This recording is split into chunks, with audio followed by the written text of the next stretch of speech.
Huge matchups here in a week 2 of the college football season. We've got a powerhouse Big 12 versus the Big 10.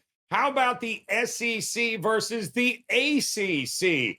Who will be victorious? We're going to break some of these games down for you here and go over everything you need to know in week 2 of the college football season here on the College Football Kickoff Show, powered by wagertalk.com. We're going to dive right in and we're going to go to one of those Big 12 versus Big 10 matchups. Actually, it's a little bit closer than that as we welcome in Mr. Ralph Michaels, the pen in the house. And you're going to talk a little Iowa taking on Iowa State. Ralph, what do you got in this matchup? I was taking a look at their history before we were recording, and going back since 2004, they've played every season, and only 2 games went over this total. Incredible how low scoring this series was. 10-7 last year, 27-17, 18-17, 13-3. Those are the past few years. And I look at the situation, and both teams had poor off seasons because of the rosters, because of the kids betting sports when Iowa became legal. And it's made us make adjustments. But I look at this game, and I still feel Iowa is the better team. You know, you have Cade McNamara at quarterback. Last week, 7 of 13, 57%, a 2-0 ratio.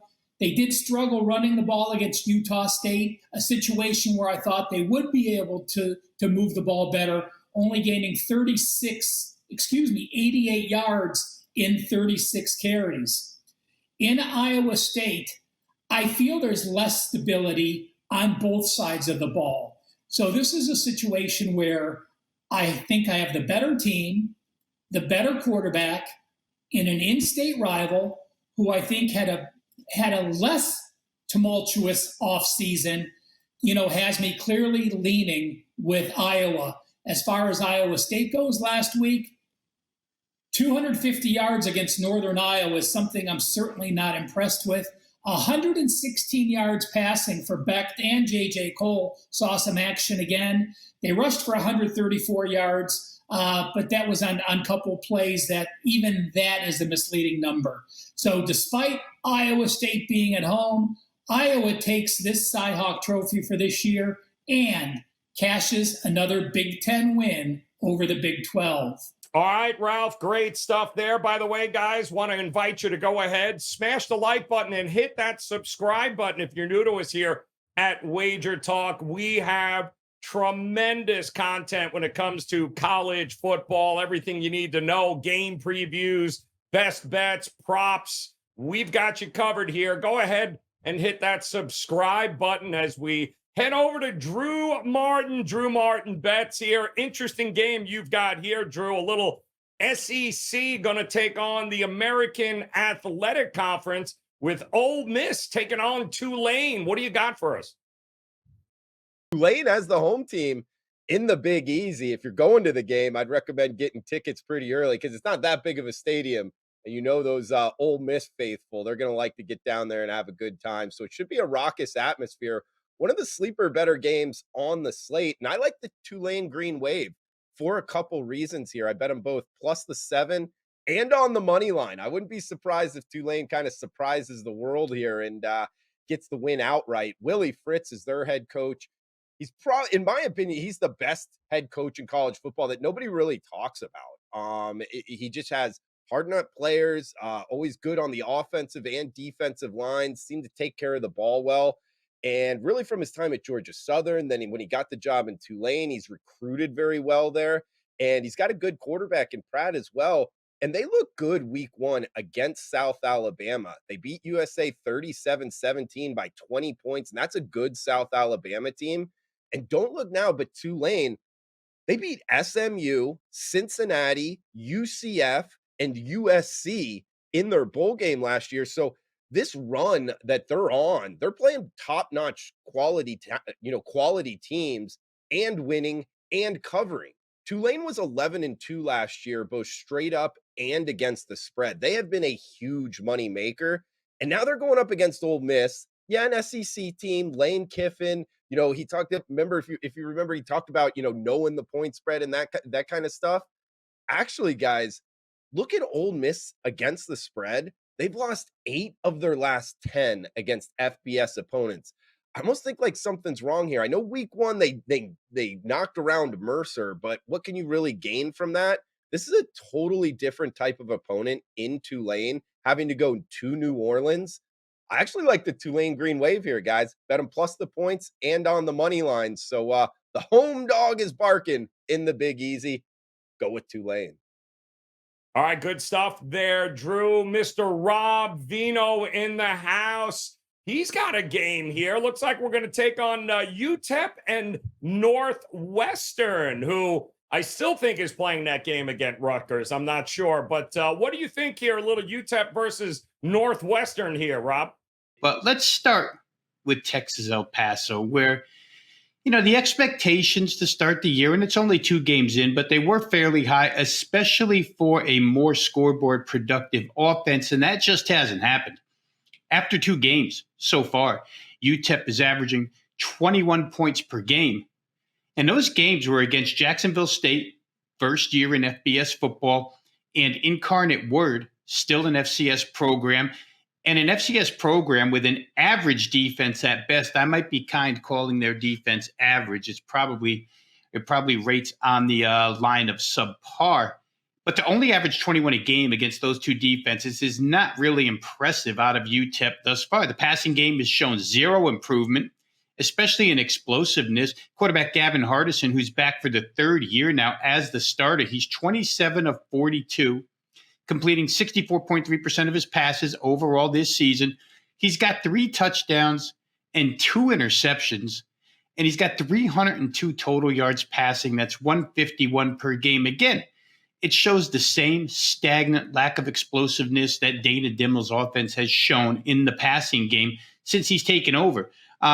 He's still trying to force the ground game. I mean, it's good when you can rely on the opposing defense not being able to match up with you. However, this defensive front in Northwestern will match up, and I don't know that it's going to work here.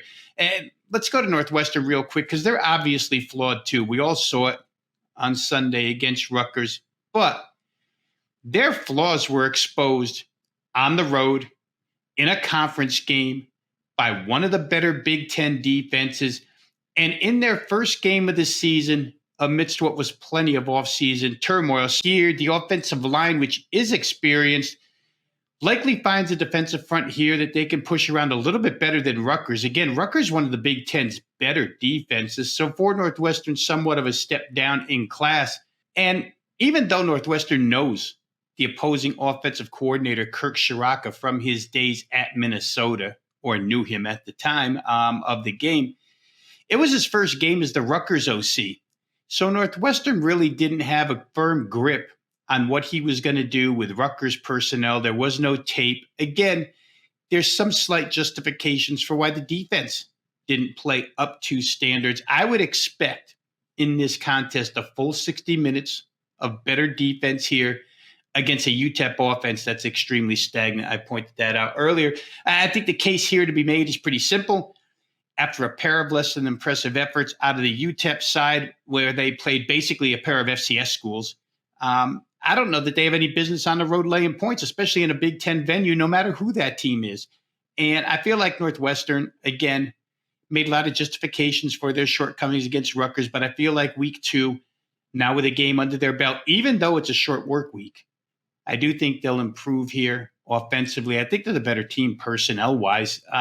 So I'm going to go ahead and lean toward the Northwestern side here at home, +2. It may not be a rout, obviously, but I do think they're good enough to get the outright win. If you want to try money line, I wouldn't advise against that either. But I do think plus the 2 points worth taking here. So I'm going to be on Northwestern in this game. All right, great stuff. We've got 3. That's right, 3 best bets coming up here. And of course, going to culminate into what is a huge game between the ACC and the SEC.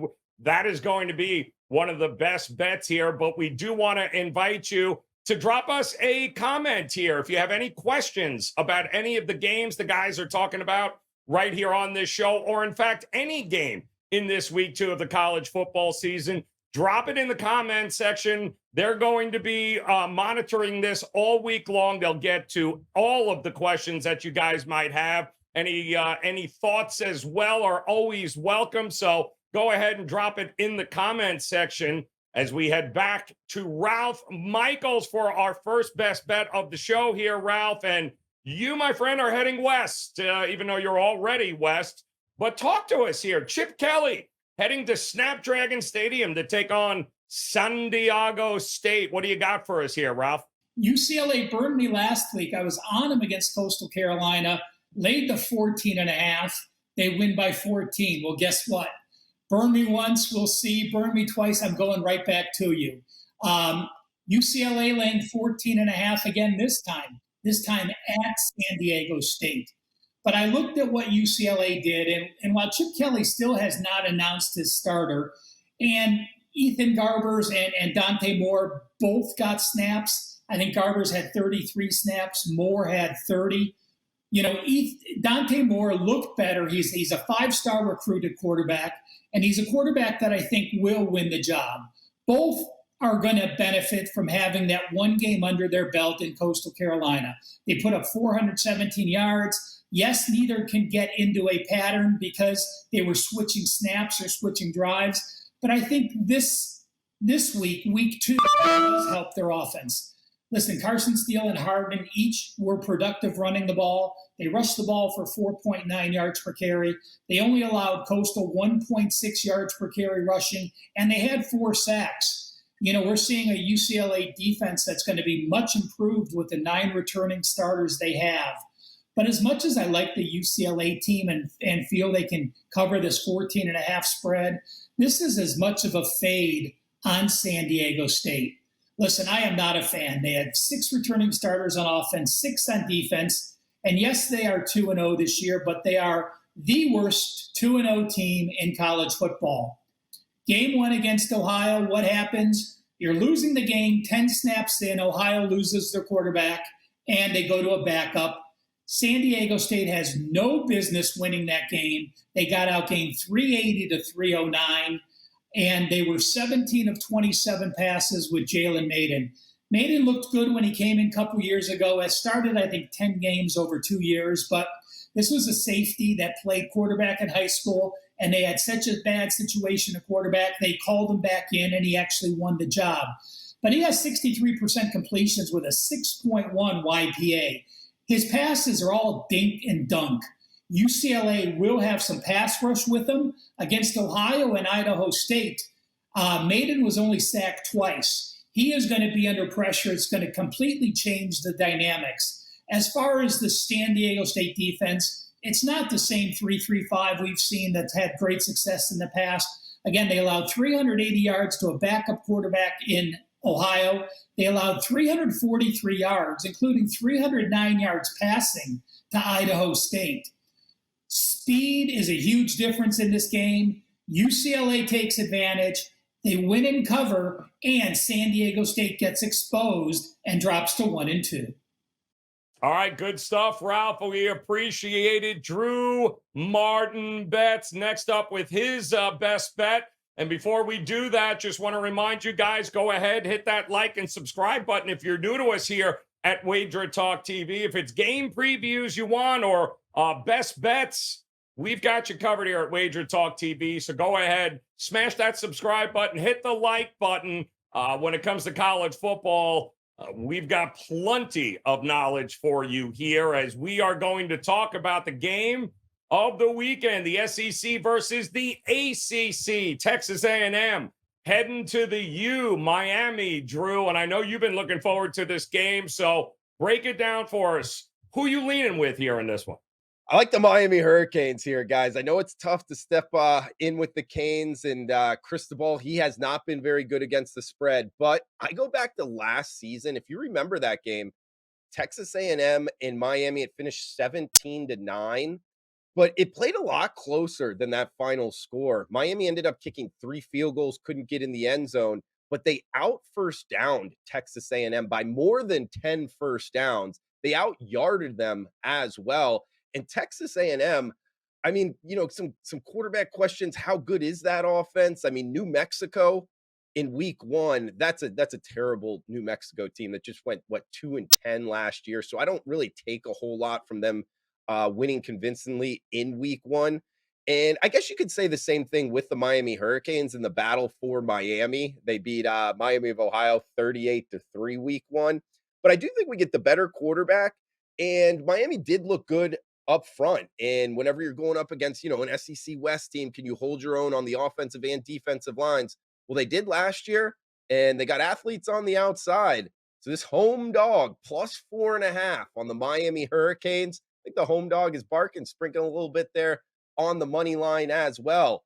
Canes at home at Hard Rock, which is also, last thing here, guys, a difficult kind of home field advantage because sometimes it's empty. There's really almost no home field advantage for Miami. But in the big games, that place gets packed out and is a pretty wild atmosphere. So in games like this, I do actually give them a little edge here at home. So plus the 4.5, sprinkle some on the money line as that home dog is barking in Miami Gardens with the Miami Hurricanes. All right, Drew, we appreciate that. Always great. The U, are they back? I had $1 for every time I heard that. I wouldn't have to do this show. We're going to head back to Rob Vino, our final best bet here on the show. And Rob, you are going to go Jacksonville State and Coastal Carolina. We just watched Coastal Carolina, thought they might have had a shot to upend UCLA. But what do you think here about their chances to handle business against Jacksonville State? Okay, so for this week's best bet, we're going to go to Coastal Carolina at home against Jacksonville State. And when I say go to Coastal Carolina, I meant the venue, not the side, because I'm playing total here. I'm going to play this one up and over the 60.5, and this line has shown some movement. Opened up at 57.5. We now see it at 60.5. I still feel like there's some room there to cash ourselves a ticket. Let's point out a few reasons why. Let me start with Tim Beck, the new head coach at Coastal Carolina. There were plenty, and I mean plenty of people in that Wolfpack fan base who couldn't wait to run Tim Beck out of town, wanted him and his offense gone. And I have to say, I'm going to give him some credit for last week against UCLA. Tim Beck now is the head coach, brought in Travis Trickett as his offensive coordinator, and actually allowed the OC to go ahead and, call his style of offense in that game. Travis Trickett, for those who don't know, he's a guy who emphasizes heavy tempo, wants to go really fast. Last week, they ran 77 plays against UCLA. Now, some of that because they were behind. But again, Tim Beck is not one to really try and run that many plays. So I'm going to give him a little bit of credit for allowing Travis Trickett to do his thing. For me, that's a good thing in this contest. So that's good when you're trying to play an over here because you're going to get plenty of scoring opportunities. You're going to get plenty of plays, plenty of chances. And it's even greater when the head coach on the other side and the play caller on the other side is Rich Rodriguez, who, as we all know, loves the run-oriented spread. He, too, loves heavy tempo. I think when you get two guys like this opposing one another, you're going to get a lot of plays, a lot of combined scoring opportunities. So again, at 60.5, I think that's a good thing for this game to get over. I think for all those reasons, Coastal Carolina, Jacksonville State find their way to the over. I think the move on this game from 57.5 to 60.5 is correct. I look for this one to land somewhere in the 64 plus range. So like I say, there's still a little value in this number. I'd go ahead and play Jacksonville State, Coastal Carolina over 60.5. I'll use that as my best bet for the show. Always great stuff, Rob Vino, Ralph Michaels, and Drew Martin. I'd encourage you guys to head over to wagertalk.com and check out their pages there. Best bets up, available, ready to go right now for you at wagertalk.com. But don't go anywhere. Good news. Again, we talked to you about those game previews, those game breakdowns, college football content. All you have to do is hit that video on the screen right now, and it'll take you to all of the great college football previews here on Wager Talk TV.